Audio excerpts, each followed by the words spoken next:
Hello viewers, welcome to the grow Telugu YouTube channel. అయితే ఇదివరకు మనము ఎక్స్చేంజ్ ట్రేడెడ్ ఫండ్స్ అంటే ఏంటో చూసాము. అయితే మీ అందరికీ ఒక క్విక్ క్వశ్చన్, ఒక ఇండెక్స్ ఫండ్ అంటే ఏంటి? సో మీ యొక్క ఆన్సర్స్ కానీ మీకు తెలిసినట్టయితే కమెంట్ సెక్షన్లో తెలియపరచండి.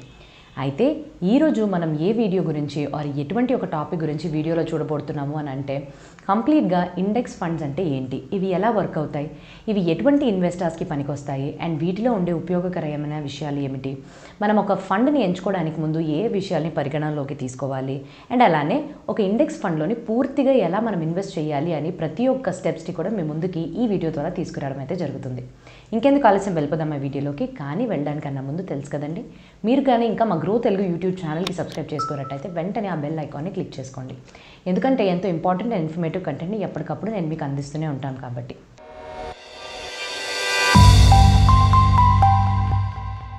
మనం ఎక్కడ వదిలేసాము?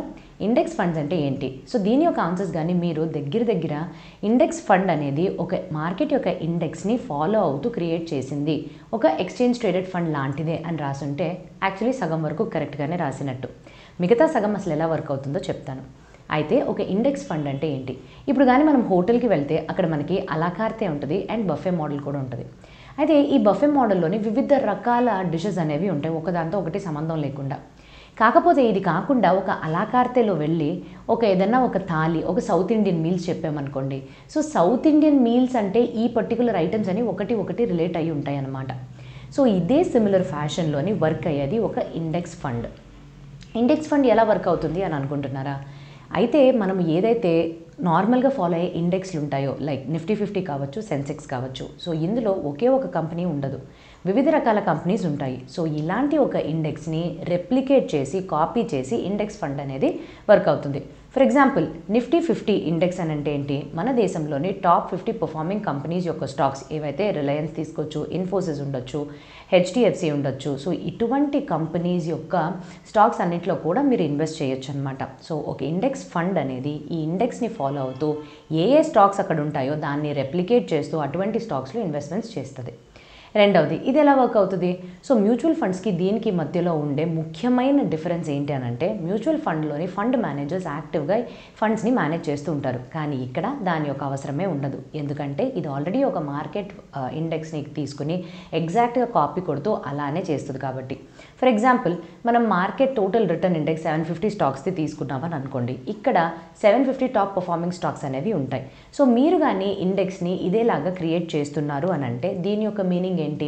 750 స్టాక్స్ అనే ఈ పర్టికులర్ ఇండెక్స్లోని ఏదన్నా స్టాక్స్ యాడ్ అయినా, ఏదన్నా స్టాక్స్ డిలీట్ అయినా అలానే మీ యొక్క ఇండెక్స్ ఫండ్ని అలానే మార్చేస్తారని అర్థం అన్నమాట. సో ఇక్కడ యాక్టివ్ ఫండ్ మేనేజర్స్ లాగా ఎవరు ఉండరు. అయితే ఇటువంటి ఇండెక్స్ ఫండ్స్ అనేవి ఎవరికి ఉపయోగపడతాయి? మొట్టమొదటిది, మీరు కానీ ఇప్పుడిప్పుడే ఇన్వెస్ట్మెంట్లోకి బిగినర్ మోడల్లోకి వచ్చి ఎంటర్ అవుతున్నారు అంటే మీకు స్టాక్స్ గురించి అవగాహన లేదు, రిస్క్ ఏమో తక్కువ తీసుకుంటే బెటర్ అని అనుకుంటున్నారు.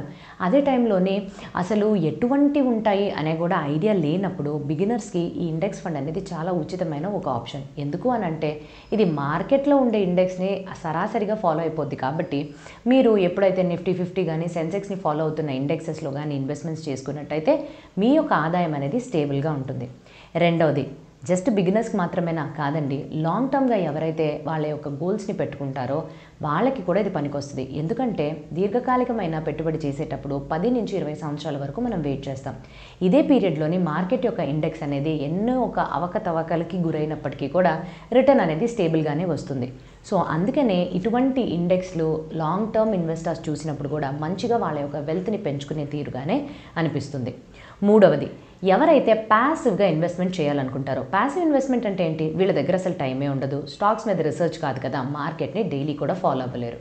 ఇటువంటి ఇన్వెస్టర్స్కి ఇండెక్స్ ఫండ్స్ అనేవి ఒక మంచి ఆప్షన్గా ఉంటుంది. ఎందుకు అని అంటే ఇది దాదాపుగా ఉండే మార్కెట్ని ఫాలో అవుతుంది కాబట్టి, స్టేబుల్ అయిన రిటర్న్స్, తక్కువ వాలటాలిటీతో ఉంటుంది కాబట్టి ఒక రిస్క్ లేకుండా ఉండే ఆప్షన్ లాగా వెళ్ళిపోవచ్చు. నాలుగవది, రిస్క్ ఎవరైతే తక్కువ తీసుకోవాలనుకుంటున్నారో, నేను ఇప్పటివరకు చెప్పిన ఆప్షన్స్లో అన్నిటిలోని కామన్గా ఉండే ఫ్యాక్టర్ ఇండెక్స్ ఫండ్స్లో రిస్క్ అనేది తక్కువగా ఉంటుంది. ఎందుకు? ఇది ఒక మార్కెట్ ఇండెక్స్ని ట్రాక్ అవుతుంది కాబట్టి. కాకపోతే ట్రాకింగ్ ఎర్రర్ అనేది తక్కువగా ఉంటే చూసుకుంటే మాత్రం చాలు. ట్రాకింగ్ ఎర్రర్ తక్కువగా ఉండడం అంటే ఏంటి?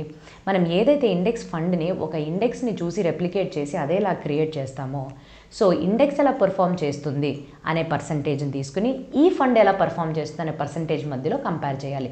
ఎప్పుడు కూడా ఈ రెండింటికి డిఫరెన్స్ చాలా తక్కువ ఉండాలి. ఇన్ఫ్యాక్ట్ ఇండెక్స్ ఫండ్ అనేది ఎక్కువగా రిటర్న్ ఇచ్చిందంటే ఇండెక్స్ కన్నా అది చాలా మంచి విషయం అని మనం తెలుసుకోవాలి. అండ్ నెక్స్ట్ది లో కాస్ట్ ఆప్షన్. సో ఎవరైతే ఇన్వెస్టర్స్ తక్కువ ఆప్షన్తో అంటే మ్యూచువల్ ఫండ్స్లోని యాక్టివ్గా మేనేజ్ చేస్తున్నారు కాబట్టి అక్కడ ఎక్స్పెన్స్ రేషియో అనేది ఉంటుంది. కానీ ఇక్కడ ఫండ్ మేనేజర్స్ ఎవరూ లేకుండా జస్ట్ ఇండెక్స్ని కాపీ కొట్టి వాళ్ళ వాటికి తయారు చేస్తారు కాబట్టి ఇక్కడ కాస్ట్ అనేది తక్కువగా ఉంటుంది. ఏ ఇన్వెస్టర్స్ లో కాస్ట్ ఉండాలో, మేనేజ్మెంట్ ఫీజు తక్కువ ఉండాలో వాళ్ళకి ఈ ఆప్షన్ బాగా పనికొస్తుంది. అండ్ నెక్స్ట్, మీరు కానీ మన దేశంలో డొమెస్టిక్ మార్కెట్స్ కాదు, నేను విదేశాలలోని S&P 500 ఆర్ నాస్డాక్ 100లో కూడా అంటే విదేశీ మార్కెట్స్లో ఉండే టాప్ కంపెనీస్లోని లైక్ అమెజాన్, గూగుల్, సో ఇటువంటి వాటిలో కానీ నేను ఇన్వెస్ట్మెంట్ చేయాలి అని అనుకుంటే మీరు మళ్ళీ ఇండెక్స్ ఫండ్స్లోకి వెళ్ళొచ్చు. ఎందుకంటే ఇక్కడ global or international index funds కూడా ఉంటాయి, మీకు అటువంటి ఎక్స్పోజర్స్ ఇస్తాయి. దీనితో పాటుగా ఎవరైతే దీర్ఘకాలికమైన లాంగ్ టర్మ్ ప్లాన్స్ వేసుకుంటూ వాళ్ళ రిటైర్మెంట్ కోసం ఆలోచిస్తున్నారో వాళ్ళకి కూడా ఈ ఇండెక్స్ ఫండ్స్ అనేవి ప్రతి నెల SIP చొప్పున ఎంతో కొంతని మీరు కానీ జమ చేసినట్టయితే ఫైనల్గా ఒక పెద్ద కార్పస్ తోటే మీరు బయటికి వెళ్ళొచ్చు. సో ఇన్వెస్టర్స్కి ఇటువంటి టైప్స్లో ఉండే ప్రతి ఒక్క ఇన్వెస్టర్స్కి కూడా ఇండెక్స్ ఫండ్ అనేది సరిపోతుంది. ఇప్పుడు నెక్స్ట్ అసలు మనము ఒక ఇండెక్స్ ఫండ్కి సంబంధించి అడ్వాంటేజెస్ ఏంటి, ఉపయోగాలు ఏంటి, అండ్ దీంట్లో ఏమైనా ఒక రిస్క్ ఉంటుందా? మొట్టమొదటి అడ్వాంటేజ్ ఏంటి? Low expense ratio. Management fees and expense ratio చాలా తక్కువ ఉంటుంది. ఎందుకు? యాక్టివ్గా ఎవ్వరూ మేనేజర్స్ ఉండరు కాబట్టి.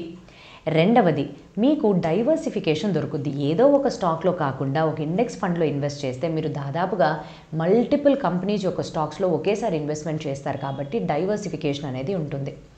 మూడవది, మార్కెట్ ఇండెక్స్ని ఫాలో అవుతుంది కాబట్టి ఇది రెండు పాజిటివ్ అండ్ నెగటివ్ అవ్వచ్చండి. ఎప్పుడైతే మార్కెట్ బుల్లిష్గా ఉంటుందో మీ యొక్క ఫండ్ అనేది మంచి రిటర్న్స్ని తెచ్చిపెడుతుంది. బేరిష్గా మారినప్పుడు రిటర్న్స్ అనేవి పడిపోతాయి.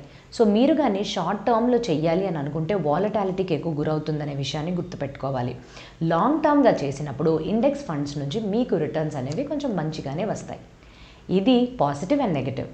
అయితే నెక్స్ట్, ఈ పర్టికులర్ ఇండెక్స్ ఫండ్స్లో ఉండే పెద్ద డ్రాబ్యాక్ ఏంటంటే ఫ్లెక్సిబిలిటీ ఉండదు. ఎందుకనంటే ఒక మార్కెట్ ఇండెక్స్ని ఫాలో అవుతుంది కాబట్టి అక్కడ ఉండే స్టాక్సే ఇక్కడ కూడా ఉంటాయి. మీరు ఏదైనా స్టాక్స్ని యాడ్ చేయాలి, డిలీట్ చేయాలని మీ సొంత డెసిషన్స్ అయితే తీసుకోలేరు. అండ్ ఐదవ విషయం ఏంటంటే ట్రాకింగ్ ఎర్రర్. ఇంతకుముందు చెప్పినట్టుగానే ఒక మార్కెట్ ఇండెక్స్కి ఇండెక్స్ ఫండ్ మధ్యలో ఎంత గ్యాప్ అనేది ఉంటుందని చెక్ చేసుకుంటూ ఉండాలి. ఫర్ ఎగ్జాంపుల్, మనం ఒక మార్కెట్ ఇండెక్స్ నిఫ్టీ 50ని తీసుకొని ఒక ఇండెక్స్ ఫండ్ని క్రియేట్ చేసామని అనుకుందాం. సో మార్కెట్ యొక్క పర్ఫార్మెన్స్ 12% తాకింది, బట్ ఇక్కడ 11.8% మాత్రమే ఫండ్ రిజల్ట్ని చూపించింది. 0.2% అనేది ట్రాకింగ్ ఎర్రర్. సో ఇది ఎంత తక్కువ ఉంటే అంత మంచిదన్నమాట. సో నెక్స్ట్ మనం తెలుసుకోబోయేది ఏంటి? మేడం, వీడియో స్టార్టింగ్లోని ETFs లాగా ఇండెక్స్ ఫండ్స్ అనేది నేను నీకు చెప్పాను. కాకపోతే ETF ఇది ఒకటేనా ఆర్ లేకపోతే ఏదైనా డిఫరెన్స్ ఉందా? ETFs అండ్ ఇండెక్స్ ఫండ్స్ అనేవి ఒకటే తీరు, ఒకే విషయంలో ఏంటంటే రెండు కూడా మార్కెట్ యొక్క ఇండెక్స్ని ఫాలో అవుతూ రెప్లికేట్ అవుతూ క్రియేట్ చేయబడినవే. కాకపోతే దీంట్లో 3 రకాల డిఫరెన్సెస్ ఉన్నాయి. మొట్టమొదటిది, ఈ యొక్క ETF అనేది స్టాక్ మార్కెట్ పైన స్టాక్స్ లాగా ట్రేడ్ అవుతుంది, ఎందుకంటే అక్కడ లిస్ట్ చేస్తారు కాబట్టి. కానీ ఒక ఇండెక్స్ ఫండ్ అనేది మ్యూచువల్ ఫండ్ లాగా మనకి వ్యవహరిస్తుంది. రెండవది, మ్యూచువల్ ఫండ్లా ఉంటుంది కాబట్టి ఇండెక్స్ ఫండ్ని నెట్ అసెట్ వాల్యూ యొక్క ఆధారంగా ఆ రోజు ఎండ్లోనే మనం కొనుగోలు ఆర్ సేల్స్ ఆర్ పర్చేసెస్ చేయగలుగుతాం. కానీ ఒక ETFని మనము మార్కెటింగ్ అవర్స్లో ఎనీ టైం మనం ట్రేడ్ చేసుకోవచ్చు. డీమ్యాట్ అకౌంట్ అనేది ఒక ఇండెక్స్ ఫండ్కి అవసరం లేదు, కానీ ETFస్కి డీమ్యాట్ అకౌంట్ అనేది కావాలి, ఎందుకంటే ఇది స్టాక్స్ తీరులోనే మనము ట్రేడ్ చేస్తాం కాబట్టి. అయితే ఎన్ని రకాల ఇండెక్స్ ఫండ్స్ అనేవి ఉన్నాయి? 5 మోస్ట్ ఇంపార్టెంట్ రకాలు or major categories of index funds అనేవి ఉన్నాయండి. మొట్టమొదటిది బ్రాడ్ మార్కెట్ ఇండెక్స్ ఫండ్స్. పేరు నుంచే మనకేం తెలుస్తుంది? మొత్తం మార్కెట్కి సంబంధించిన ఇండెక్స్ యొక్క ఆధారంగా ఈ ఫండ్స్ అనేవి ఏర్పడతాయి. సెన్సెక్స్ కావచ్చు, నిఫ్టీ 50 కావచ్చు. దీని యొక్క తాత్పర్యం ఏంటంటే టాప్ పర్ఫార్మింగ్ కంపెనీస్ ఏవైతే ఉన్నాయో వాటిలోకి మీరు ఇన్వెస్ట్మెంట్స్ డైరెక్ట్గా చేస్తున్నట్టు. అందుకని మీకు ఆదాయం అనేది స్టేబుల్గా ఉంటుంది, రిస్క్ అనేది తక్కువగా ఉంటుంది. రెండవది, మార్కెట్ క్యాప్ ఇండెక్స్ ఫండ్స్. అంటే ఏంటి? మార్కెట్ క్యాపిటలైజేషన్ ఆధారంగా 3 రకాల ఫండ్స్ ఉంటాయి. Large cap, mid cap and small cap. Large cap అంటే ఏంటి? ఏవైతే అతిపెద్ద కంపెనీస్ అండ్ వీళ్ళ యొక్క ఫండ్స్లో కానీ మనం ఇన్వెస్ట్ చేసినట్టయితే మనకి స్టేబుల్గాను ఉంటుంది, రిస్క్ తక్కువగాను ఉంటుంది. మిడ్ క్యాప్ ఫండ్స్ అంటే రిస్క్ అనేది మోడరేట్గా ఉంటుంది, కాకపోతే వీళ్ళకి ఎదుగుదల అవకాశాలు అనేవి ఎక్కువగా ఉంటాయి. స్మాల్ క్యాప్ కంపెనీస్ అంటే ఇక్కడ రిస్క్ చాలా ఎక్కువ ఉంటుంది, దానికి తగినట్టుగానే రిటర్న్స్ కూడా ఉంటాయన్నమాట. మూడవది కానీ చూస్తే international index funds. International index funds అంటే మీరు ఈ యొక్క ఆప్షన్ ద్వారా యూఎస్ స్టాక్ మార్కెట్స్లో కూడా ఇన్వెస్ట్మెంట్స్ చేయొచ్చు. S&P 500 or NASDAQ 100కి సంబంధించిన టాప్ పర్ఫార్మింగ్ కంపెనీస్లోని డైరెక్ట్గా మీరు ఇన్వెస్ట్ చేయొచ్చు. ఎప్పుడైతే డొమెస్టిక్ మార్కెట్స్లో ఎక్కువ వాలటాలిటీ ఉంటుందని మీరు ఫీల్ అవుతారో అప్పుడు ఈ ఆప్షన్ తోటి మీరు విదేశీ కంపెనీస్లో కూడా ఇన్వెస్ట్మెంట్స్ చేయొచ్చు. Next sectoral index funds. మీరు కానీ ఏదైనా ఒక ప్రత్యేకమైన సెక్టార్లో చాలా అనుభవం పొందిన వాళ్ళు వాటిలోనే ఇన్వెస్ట్మెంట్స్ చేయాలనుకుంటే దానికి కూడా ఇండెక్స్ ఫండ్స్ వాళ్ళు మీకు ఆప్షన్స్ ఇస్తున్నారు సెక్టోరల్ ఇండెక్స్ ఫండ్స్ ద్వారా. అండ్ లాస్ట్ది కార్పొరేట్ అండ్ గవర్నమెంట్ బాండ్స్ యొక్క ఇండెక్స్ ఫండ్స్. అంటే ఈ ఇండెక్స్ ఫండ్స్ స్పెసిఫిక్గా కార్పొరేట్ అండ్ గవర్నమెంట్ బాండ్స్లోకి ఇన్వెస్ట్ చేస్తాయి. సో దీనివల్ల ఈక్విటీస్ కన్నా తక్కువ రిస్క్ ఉంటూ ఎప్పటికప్పుడు ఆదాయం అనేది స్థిరంగా మీకు లభిస్తుంది. ఇవన్నీ వినిన తర్వాత అసలు ఒక మంచి ఇండెక్స్ ఫండ్ని ఎంచుకోవడానికి ఎటువంటి విషయాలపైన మనం జాగ్రత్తలు తీసుకోవాలి. మొట్టమొదటిది ఒక ఎక్స్పెన్స్ రేషియో అనేది తక్కువ ఉండాలి. మీరు చూసుకునే ఇండెక్స్ ఫండ్స్లో తక్కువ ఎక్స్పెన్స్ రేషియో ఉండేది ఒక మంచి ఆప్షన్. రెండవది ట్రాకింగ్ ఎర్రర్. ట్రాకింగ్ ఎర్రర్ ఎంత తక్కువగా ఉంటే అంత మంచిది అని మనందరికీ కూడా తెలిసిందే. మూడవ విషయం fund size or asset under management. మీరు ఎంచుకునే ఇండెక్స్ ఫండ్లోని అసెట్ అండర్ మేనేజ్మెంట్ ఆర్ ఆ సైజ్ అనేది ఎక్కువగా ఉండాలి. పెద్దగా ఉంటే అంత మంచిగా స్టేబుల్ ఇన్కమ్స్ అండ్ రిటర్న్స్ అనేవి ఇస్తాయన్నమాట. And next investment time. మీరు కానీ షార్ట్ టర్మ్కి చూసినట్టయితే వాలటాలిటీ ఎక్కువే ఉంటుంది. అదే లాంగ్ టర్మ్కి ఇన్వెస్ట్మెంట్స్ చేసినట్టయితే మీకు ఒక మంచి ఆదాయం అనేది వస్తుంది. లాంగ్ టర్మ్ అంటే ఎప్పుడు కూడా లార్జ్ క్యాప్ ఫండ్స్లో కానీ మీరు ఇన్వెస్ట్మెంట్స్ చేసుకున్నట్టయితే మంచి రిటర్న్స్ అనేవి వస్తాయి. And next risk. మీ యొక్క రిస్క్ తీసుకునే కేపబిలిటీ ప్రకారంగా తక్కువ రిస్కా, ఎక్కువ రిస్కా, మోడరేట్ రిస్క్ అనే దాన్ని బట్టి దానికి తగినట్టు కూడా ఇండెక్స్ ఫండ్స్ అనేవి లభిస్తాయి. నెక్స్ట్ ఇప్పుడు మీరు స్టెప్ బై స్టెప్ ప్రాసెస్ ఒక ఇండెక్స్ ఫండ్స్ని మనం ఎలాగా వెళ్ళి ఇన్వెస్ట్మెంట్స్ చేయాలని తెలుసుకుందాం. సో మొట్టమొదటిది మీరు ఒక ప్లాట్ఫామ్ని ఎంచుకోవాలి. సో మేము గ్రో తరపున చేస్తున్నాం కాబట్టి మీకు గ్రో అనే ఆప్షన్ కూడా ఉంది.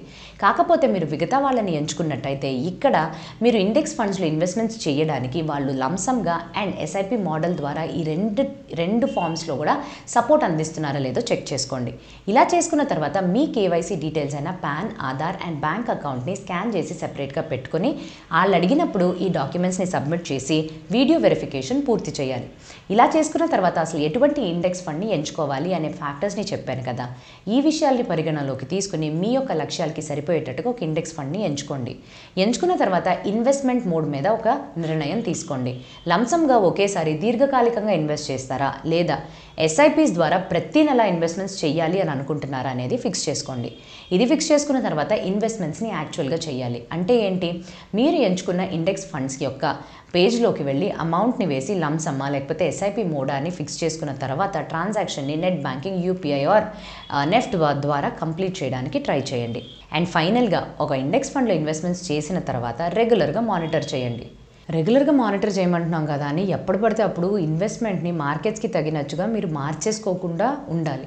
సో కొంచెం పేషెన్స్ కానీ వహిస్తే తప్పకుండా ఇది ఒక మంచి ఆప్షన్ అయితే అవుతుంది. సో అదండి ఏదైతే పూర్తిగా ఇండెక్స్ ఫండ్స్ గురించి సంబంధించిన ప్రతి ఒక్క డీటెయిల్ని ఇక్కడ అందించామనేది. కాకపోతే ఇది ఒక ఎడ్యుకేషనల్ కంటెంట్లా మాత్రమే మీరు వ్యూ చేయాలండి. ఎటువంటి రికమెండేషన్స్ అయితే మేము ఈ వీడియో ద్వారా మీకైతే అందించడం లేదు. ఇంకా మంచి టాపిక్తో మీ ముందుకు రావడానికన్నా ముందు have a happy and a very safe investment. Thank you.